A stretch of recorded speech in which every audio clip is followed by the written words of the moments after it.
Ya, kita langsung ke bagian kedua ya, yaitu aturan penentuan bilangan oksidasi yang tadi saya sebutkan, bahwa bilox ini relatif lebih umum, maka kita coba untuk pelajari lebih detail. Ini di kelas 10 pernah ya, tinggal kita mengingat kembali. Nah, kita di kelas 10 juga pernah dijelaskan mengenai urutan penentuan bilangan oksidasi. Jadi bilox siapa dulu nih yang ditentukan? Apakah bilox dari logam dulu? Apakah bilox dari zat yang lain dulu? Ya, ini ada aturan, nggak sembarangan ya untuk penentuan bilox itu.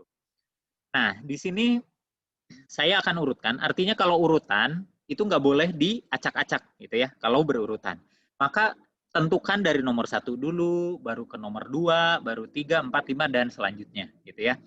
Nah, yang paling umum yang pertama kali harus kita tentukan adalah apakah dia berupa unsur bebas. Kalau iya, unsur bebas, maka biloxnya pasti 0. Apa contoh yang unsur bebas? Misal tadi yang dicontohkan di page 1 itu besi ya. Nah, Fe. Nah, ini adalah unsur bebas. Maka bilox dari unsur bebas ini nilainya adalah 0. Ya. Jadi bilox Fe adalah 0. Contoh lain, tadi juga saya contohkan karbon. Karbon gitu ya. Karbon itu adalah suatu unsur bebas. Jadi dia tidak sedang bergabung dengan yang lain, maka dia juga biloxnya 0. Kemudian juga sulfur tadi ya. Sulfur juga ini adalah unsur bebas. Berarti kalau dia unsur bebas, maka biloxnya 0.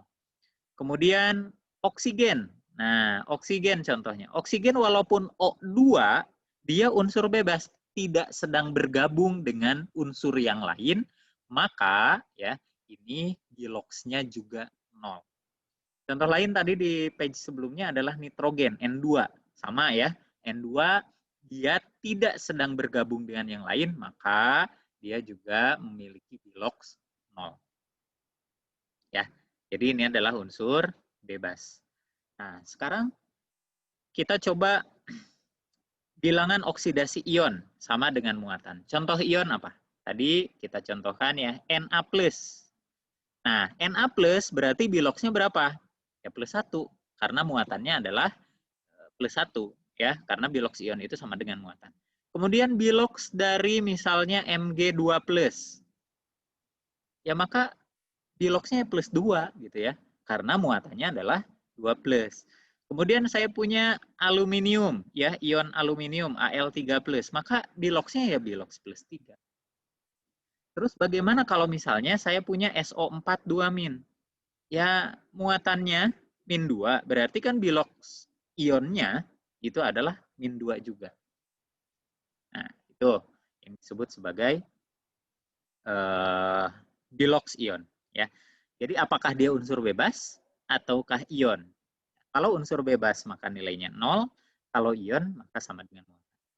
Nah, bagaimana kalau ada senyawa? Kan kalau tadi unsur, kemudian ion. Nah, bilox totalnya untuk senyawa, ingat, bilox total, bukan bilox masing-masing, itu sama dengan 0. Contoh, saya punya NaCl. Ini adalah senyawa ya.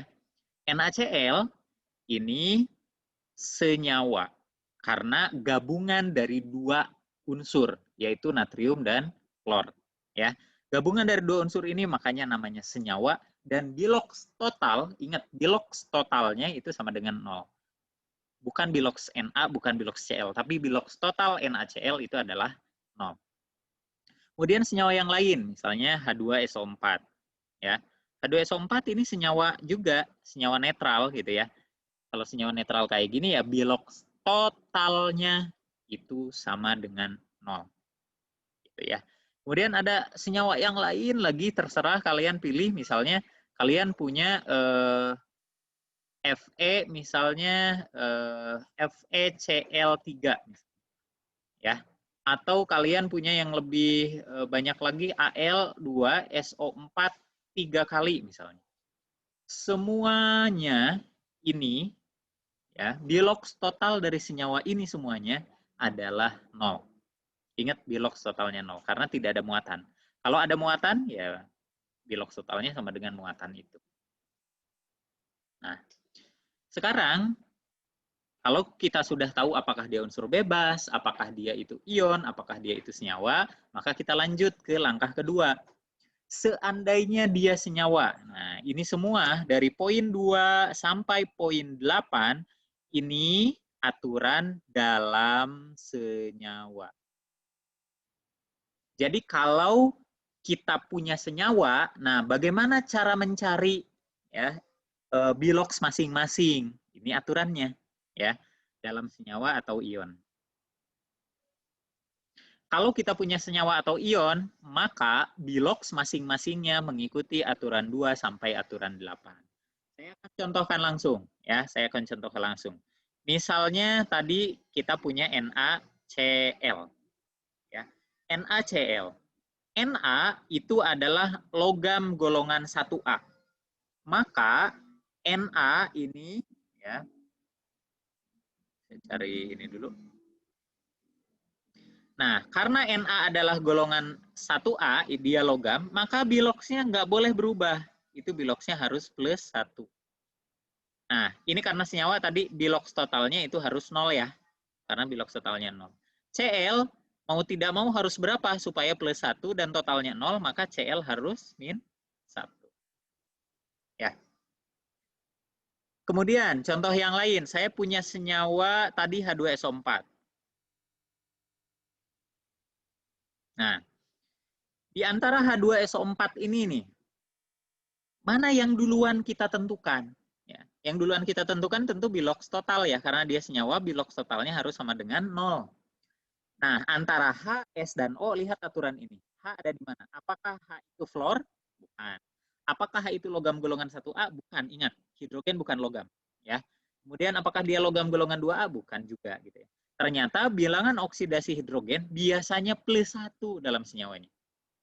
Ya. Jadi ternyata urutannya hidrogen dulu, baru oksigen, baru unsur lainnya. Berarti hidrogen dulu ya. Hidrogen masing-masingnya adalah plus 1. Karena ada 2 hidrogennya, maka biloks hidrogennya jadi plus 2 gitu ya. Tapi masing-masingnya plus 1. Antara S dan O. O itu kan oksigen, berarti setelah hidrogen langsung ke oksigen. Oksigen biasanya min 2, berarti masing-masing oksigen min 2. Karena ada 4, jadi totalnya min 8. Nah, plus 2, kemudian ini min 8, totalnya harus 0. Berarti S-nya harus berapa nih biloksnya? Berarti S-nya harus plus 6. Ya. Jadi biasanya yang nanti dicari di dalam soal-soal adalah biloks selain H, selain O gitu ya. Karena biloks selain H dan O itulah yang bisa berubah-ubah biasanya begitu. Oke. Saya contohkan satu lagi, misalnya saya punya HClO4. Nah, HClO4 berarti biloks totalnya ingat sama dengan 0. Berarti H-nya plus 1 gitu ya. Kemudian O-nya dulu, O-nya min 2 kali 4, min 8, dan kemudian Cl-nya jadi berapa? Cl-nya mau tidak mau harus plus 7. Nah, ya. Jadi begitu cara menentukan biloks. Ingat urutannya ini, kalian boleh untuk di awal-awal, kalian boleh sambil melihat juga, kemudian sambil dihafal. Oh, apa dulu ya yang ditentukan biloksnya? Gitu. Logam dulu, hidrogen, oksigen, baru unsur yang lain. Oke? Semoga bisa dipahami dengan baik dan nanti akan dicontohkan dengan bagian-bagian lain dari Panana. Terima kasih.